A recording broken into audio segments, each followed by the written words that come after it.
अगर आपको एक ऐसी शख्सियत से मुलाकात करने का मौका मिले जो 35 सालों से हिंदुस्तान के स्टॉक मार्केट को, न सिर्फ हिंदुस्तान के बल्कि दुनिया भर के शेयर बाजारों को काफी क्लोजली ट्रैक कर रहे हैं और उसमें एक एक्सपर्टाइज हासिल कर चुके हैं, और वो शुरुआती कुछ ऐसे लोगों में से हैं जो प्रोफेशनल्स के तौर पर भारतीय शेयर बाजारों में शुरुआत करते हुए नजर आए थे। उससे पहले ट्रेडिशनल ब्रोकर्स हुआ करते थे और पिछले 19 साल से लगातार वेल्थ क्रिएशन की स्टडी कर रहे हैं। जी हाँ, मैं बात कर रहा हूं रामदेव अग्रवाल साहब की, जिन्हें हिंदुस्तान में हम वेल्थ क्रिएशन स्टडी के जनक के तौर पर जानते हैं और ज्ञान के मंथन को पूरी तरह से निचोड़कर निवेश के मंत्रों को बनाने की और इसे समाहित करने की कोशिश उन्होंने की है पिछले 19 साल की स्टडीज में, और एक ग्रंथ लिखा है जिसका नाम दिया है the art of wealth creation.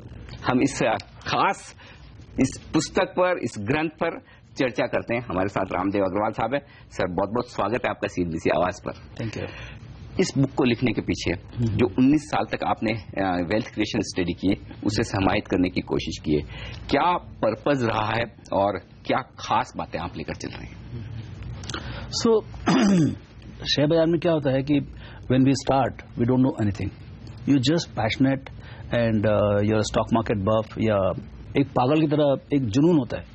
Actually stock market जुनून नहीं होता है। तो मैं भी वैसे था, रात को 12-1-2 बजे उठा के आप मेरे से बात करो तो शेयर बाजार के बारे में बात करने का है। वीकेंड्स में भी मैं सिर्फ बैलेंस शीट पढ़ता था। उसमें नॉवेल्स और उसमें इतने इन्वेस्टमेंट बुक्स नहीं मिलते थे। So I used to read all the balance sheets. 200-300 balance sheet collection होते थे। मैं जिसके यहाँ जाता था उनके यहाँ से बैलेंस शीट उठा के ले आता था। So that's how the passion was there, and we started with a small broking house in 87 and all. Then we started writing research in 92, 93, and then some point of time I realized. Then I met Buffett. I heard about Buffett and read his letters. That inspired me. Hugely. That boss, EPS or PE is not the end of the world. There are many more things in that, and you have to have an investment philosophy. और वो बहुत time लगता है। 20, 25, 30 साल के बाद भी यदि आपको अपना इन्वेस्टमेंट फिलोसफी मिल जाए, it's like finding yourself, okay ना। सो उसमें वो जर्नी चालू की हमने। हमको नहीं मालूम था कि क्या निकलेगा, कैसे निकलेगा। हम बोले कि जितना भी हम 12 महीने स्टडी करते हैं उसको एक वेल्थ क्रिएशन स्टडी के रूप में हम उसको पेश करेंगे। So that is how we started from 96, and that was incidentally the year when Motilal Oswal became a corporate. So to felicitate corporatisation we started with the study. और अब तक 19 आप इस तरीके 19 साल से ये चल रहा है। हर साल हम करीब 2-2.5 महीना खराब करते हैं अक्टूबर-नवंबर में, और ये पुस्तिका निकालते हैं स्टडी ऑन वेल्थ क्रिएशन। ये सब motilaloswal.com के ऊपर it is all available without registration. So but ये जो जर्नी है, journey of finding an investment philosophy, and every year क्या क्या होता है, सो इसमें सब कुछ मतलब इस पुस्तक में उसकी समरी है कि हाउ यू, जैसे पहला स्टडी है उसमें सबसे पहले बोलते हैं कि return on equity is required. अब return on equity is required ये कोई बहुत बड़ी चीज नहीं अभी 20 साल के बाद, लेकिन उस समय रिटर्न ऑन इक्विटी के ऊपर कोई फोकस ही नहीं करता था। Don't focus on EPS, focus on return on equity. ये मेरे ख्याल से 93 और 94 के बर्कशायर लेटर में ये बात लिखी हुई है, and that hit me like a big thing कि बॉस मैं तो गधा हूँ, ईपीएस ही देखे जा रहा हूँ मैं। I'm not bothered about how good is the franchise and how good is the return on equity. And then I said, boss, this guy is something very unique. Let me start reading. Then I started reading from 67 till 97. I read all the annual reports of his, and that actually started giving the series of wealth creation studies. तो आप अपनी life में Warren Buffett से सबसे ज्यादा inspired है? He is clearly a hero. Full inspiration in the sense that everything. He doesn't know me, I know him. It's a one-way traffic, but it is wonderful. You not only investing, but many other things. How to have friends, what kind of books you should read, how to behave in life, how to recruit people. Actually, how to do business per se. The business fundamentals came from him. Apart from investing, it's all intermixed. How you manage your business is the kind of qualities you're looking for in other what you want to invest in. The kind of people you're looking at are the people whom you can understand, whose integrity you can vouch for, whose passion you can vouch for. So ये सब मेरे ख्याल से बहुत कुछ वहां से आया। मैं समझ सकता हूँ, क्योंकि मुझे पता है कि आप हर साल बर्कशायर हैथवे की एजीएम में अमेरिका जाते हैं, और आपके कई फोटोग्राफ मैंने वॉरेन बफेट साहब के साथ देखे हैं। लेकिन आपकी 19 साल की स्टडी 19 मिनटों में से पूरा करना इम्पॉसिबल है। हाँ। लेकिन फिर भी कोशिश करता हूं, जो कुछ बड़े मुद्दे आपने इस स्टडी में बताए हैं और जो 4 पॉइंट खास तौर से आपने रखे हैं, उसके पहले पॉइंट पर आना चाहता हूं, जिससे कि वेल्थ क्रिएशन की शुरुआत होती है। और मैं हमेशा से इस चीज का आपका बड़ा प्रशंसक हूं कि आप एक चीज पर सबसे ज्यादा फोकस करते आए, वो है क्वालिटी। और पहला पॉइंट आपने वही चुना है इसमें भी। सो एग्जैक्टली, जब जो इन्वेस्टिंग है उसका चालू होता है quality and quality of business. First is quality of business. If the quality of business, क्योंकि बिजनेस भी क्या कई तरीके के होते हैं। तो 2007 रिपोर्ट में बफेट से एंड वी हैव रिटन हमने स्टडी किया ग्रेट, गुड, ग्रूसम। तो 3 तरह के बिजनेस होते हैं, great business, good business, gruesome business. यदि ये भी समझ में आ जाए ना, ये भी अपने आप में बहुत हमें 2007 में बफेट को समझ में आया कि there are only 3 types of business in the world. At least he could put it in words. Because ultimately he is also writing in an annual report what has been his insight in that year. So उन्होंने लिखा 2007 में कि there are 3 types of businesses: great, good, gruesome. अब great, good, gruesome means क्या होता है कि अच्छा, मार्केट इतना डिफरेंशिएट नहीं करता है कि वैल्यूएशन में। Great business is a business where whatever capital you employ, it earns very high return on equity, 20-25%. But every year after that, 25, 30, 40, 50, 60, as a coupon keeps increasing.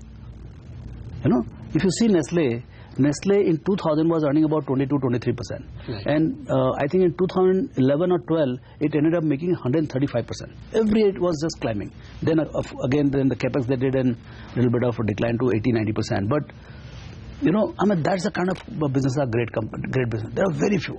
Most मुश्किल से 30-32 company होंगे ऐसे. Then you come to the good, where there is another kind of bank account where you get 18-20%, but you have to keep putting more. When you want to double the profit, you have to put more capital. Right. Say HDFC Bank. HDFC Bank will earn about 18-22, say about 20%. Right. So यदि आपका 1000 crore profit है, तो 5000 करोड़ के capital में उसमें आपने 1000 crore profit कमाया। यदि 1000 करोड़ प्रॉफिट आपको 2000 करोड़ करनी है, तो आपको 5000 करोड़ और लगाने पड़ेंगे। नेस्ले में वो जरूरी नहीं है। नेस्ले में I mean they can by magic they can earn more money by deploying no money, so they can pay out everything by way of dividend. But HDFC bank can not do that. So there is a great business that is Nestle, good business which is HDFC Bank. Then there are gruesome businesses, which is the 90% of the problem. In investing, 80-90% is to avoid the gruesome. मतलब gruesome का मतलब क्या नाम है, बहुत खराब business, बहुत सत्यानाश businesses, you know. So and there are lots of them. I would think 75% are like that. अब gruesome business क्या कहानी? इसी पे आपसे लेते हैं, क्योंकि जनरली होता ही है कि बुरे बिजनेस पहचान ही नहीं पाते लोग। तो ये ग्रूसम या बुरे या सत्यानाश वाले जो बिजनेस आप करें, इसे पहचानते कैसे हैं आप? हाँ, ये बहुत सिंपल है actually. At one level it is simple, लेकिन मैंने उस पेज को, जो page 6 and 7 in 2007 report, I would request all the viewers to go and see this. I read 45 times to understand what is gruesome. What is gruesome, ये समझना भी अपने आप में बहुत बड़ा ब्रेक थ्रू है। What is gruesome is not the loss making businesses. Gruesome is a company, Gruesome is the business is a company where you actually don't make as much as the cost of capital. So 10% cost of capital है, आप 7% कमाते हैं, 6% कमाते हैं, और या घाटा भी करते हैं। It's a legacy, भाई ठीक है, बिजनेस में कभी अच्छा होता है, कभी खराब होता है, but that is not the problem. The problem is that there is a mandate to the management to grow the business irrespective of the quality. तो वो जो 5% कमा रहा है, 10% कॉस्ट ऑफ कैपिटल है, वो आदमी भी अपने आप को ग्रो करने की कोशिश कर रहा है। तो उसमें क्या करता है वो, he puts 10,000 crores, 20,000 crores to grow that useless business. So it becomes the bottomless pit of capital, death of capital. And इस तरह के बिजनेस जितना ज्यादा बढ़ेंगे उतना ज्यादा लॉस करेंगे। हाँ, ना लॉस नहीं करेंगे। See, it's a useless deployment of capital. Absolutely. Misallocation of capital. And होता क्या है कि हर मैनेजर को जो भी काम करता है, उसको क्या मैंडेट है? Grow your business, grow your business, grow your profits. Now, if my profit is only 5% and my cost of capital is 10%, and I have to deploy another 10,000 crores to double the profit, I'll still do it. And there are, even from the big houses, there are so many companies which are gruesome. But somebody has to explain them that these are gruesome. And which manager has guts to go and say to the boss that, boss, your business is useless and please get out. So होता क्या है कि because of P and EPS, आपको ये जितने gruesome companies को 5-5, 6-6, 7-7 के P में मिल जाते हैं। राइट। तो वो सस्तापन जो है, जो इन्वेस्टर जब आता है, तो वो ऐसा पागल की तरह आता है आखिरी में बुल रन में कि उसको सस्ता भी चाहिए। तो वो इस समय ये सब कंपनी घर में ले आता है। जब वो कंपनी पैसा नहीं कमाए तो आपके पैसे कमाओगे। वो तो स्पेकुलेशन है, ठीक है, आपने 20 में खरीदा 25 में बिक गया, वो एक बात अलग है। But minority as a whole, if the company is not making, you can not make money.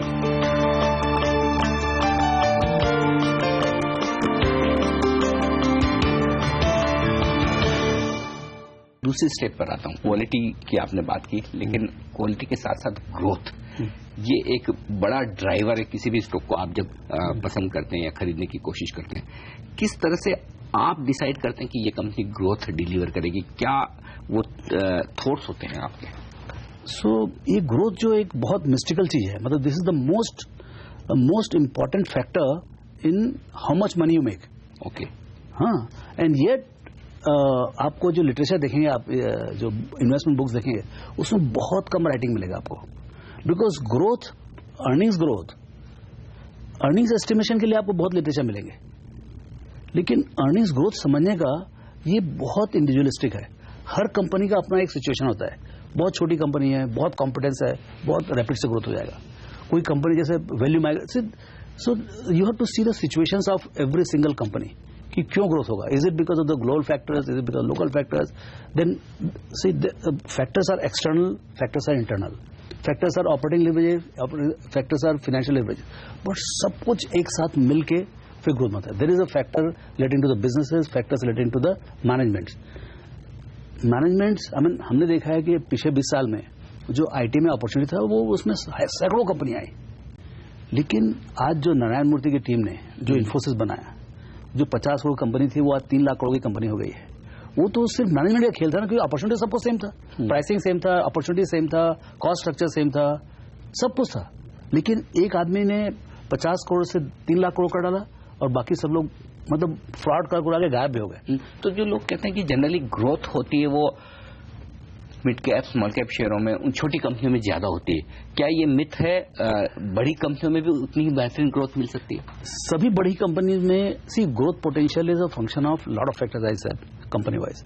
But probability of higher growth, sustain higher growth is very high in the small and mid cap, because fundamentally छोटा आदमी लंबे तक दौड़ सकता है। Right.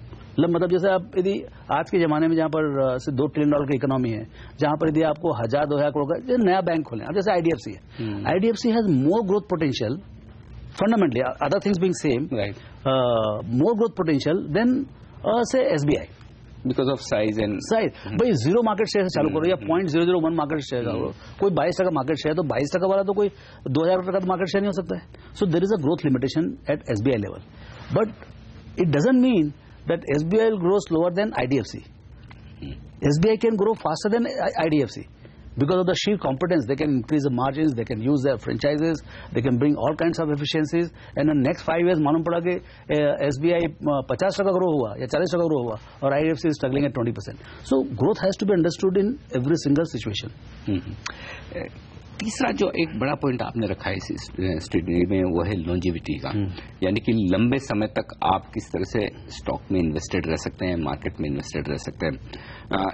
क्या ये वाकई में इन 2 फैक्टर्स के साथ अगर मिलाकर चलें कि जहां आपको पता है क्वालिटी है, जहां आपको पता है कि ग्रोथ है, तो फिर सिर्फ ये एक किसी आपके इन्वेस्टमेंट को लंबा समय देने की बात है, पैसा तो बहुत जबरदस्त बनेगा फिर। नहीं, ये लॉन्जिविटी बहुत इंपॉर्टेंट है, क्योंकि अल्टीमेटली आपको ये समझने है कि एक तो पावर ऑफ कंपाउंडिंग समझने का। One of the thing in investing, मेरे को 91 में समझ आया what is power of compounding. Stock market is only about compounding. Now compounding का खास बात क्या है? एक तो रेट है, भैया आपने 20% से ग्रो हो रहा है या 30% से ग्रो हो रहा है। दूसरा ये लॉन्जिविटी ऑफ द रेट। अब जैसे 25% से 3 साल में डबल होता है, 10 साल में 10 गुना होगा, लेकिन 20 साल में 100 गुना होता है। अब यदि क्वालिटी ऑफ कंपनी बहुत ऊंची है, तो 10 साल में आपका free cash flow will be almost, say आपका जैसे, let me go little slow, okay, there are 2 types of companies. हाँ, एक कंपनी 100% आरओई है और 25% ग्रोथ है, राइट। दूसरा कंपनी है 25% आरओई है, 25% ग्रोथ है। दोनों का ईपीएस 10 साल के बाद 10-10 गुना होगा। यदि 10 रुपए है तो 100 रुपए होगा। लेकिन पहली कंपनी जिसके जो ज्यादा प्रॉफिटेबल है, वो भी 41 रुपीज कमाएगा, ये भी 41 रुपीज कमाएगा अगले 10 साल में। लेकिन 41 रुपीज कमाने के बाद उसका 36 रुपया, करीब 35 से 36 रुपया आपको डिविडेंड आएगा, दूसरे में 0 डिविडेंड आएगा। तो ये जो आपने, मान लो आपने से 20 के पी में खरीदा, ये 25 के पे में खरीदा, 1 पैक 25 के पे में खरीदा, तो 25 रुपया आपको करीब 7-8 साल के बाद आपको 8 साल में आपको डिविडेंड में वापस मिल जाएगा पहले कंपनी में, दूसरे कंपनी में कुछ नहीं मिलेगा। तो ये जो इन्वेस्टिंग में जो ग्रोथ और लॉन्जिविटी की ग्रोथ का जो इक्वेशन है वो समझना बहुत जरूरी है। और यही वजह मैंने जनरली जब भी आपसे बात की है ऑन कैम ऑफ कैम, आप हमेशा एक चीज पर बहुत फोकस करते हैं कि कंपनी डिविडेंड पेइंग होनी ही चाहिए। क्यों होनी चाहिए क्या सेंस लेते हैं आप उससे? सी देखिए, एक तो पहली बात जो है ना, हम बोल रहे हैं कि भाई quality of business is very good, ये 50% कमाते हैं, 60% कमाते हैं और ग्रोथ है 20 से 25, उससे ज्यादा ग्रोथ नहीं हो सकता ना आपका। शुरू में बहुत छोटे हैं आप तो ठीक है, 2-3 साल आप 50% से ग्रो कर सकते हैं, 60% से ग्रो कर सकते हैं, then your growth rate will drop. तो आप पैसे लेके जाओ, कहाँ जाओगे आप?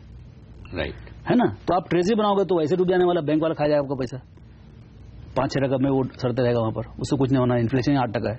सो obviously the management has to have mind set कि भाई ये पैसे एक्सेस हैं, ये let's distribute, you know. So उससे क्या होता है, वैल्यूएशन बहुत अंतर पड़ता है। And my total return as a minority मेरे को मिलता है कि अल्टीमेटली डिविडेंड एंड एप्रिसिएशन। तो जो ईपीएस है वो तो चेंज होने वाला नहीं है, because if you don't pay और नॉट। लेकिन मेरा जो परचेज प्राइस जो मेरा फिक्स है, जैसे मान लो 25 रुपए में कोई शेयर खरीदा, उसमें आप 2-2, 3-3, 4-4 रुपए आप डिविडेंड दे देते हो, तो 5-6 साल में मेरा स्टॉक फ्री होता है, और उसके बाद पूरा का पूरा जो है capital appreciation and dividend, biggest dividend is going to come after 20 years। So उसके लिए मेरा कोई परचेज प्राइस ही नहीं है। मैं आपको एग्जांपल दूं, मैंने हीरो होंडा खरीदा 96-97 में, 30 रुपए में खरीदा मैंने, मेरे को 1200 रुपए डिविडेंड आ चुका उसके ऊपर, और आज के दिन में वो 3000 रुपए बिकता है, वो 2600 में जितने में बिकता है। तो रियल इन्वेस्टिंग इज अबाउट कि भाई कब आपका फ्री हो जाए, पहले तो डिविडेंड से फ्री होता है ना वो। इंटरेस्टिंग है, यानी कि कैपिटल पूरी की पूरी आ गई और उससे ज्यादा पैसा आ गया। हाँ। और आप आराम से कैपिटल एप्रिसिएशन कमा रहे हैं। Then you can go about finding the next Hero Honda.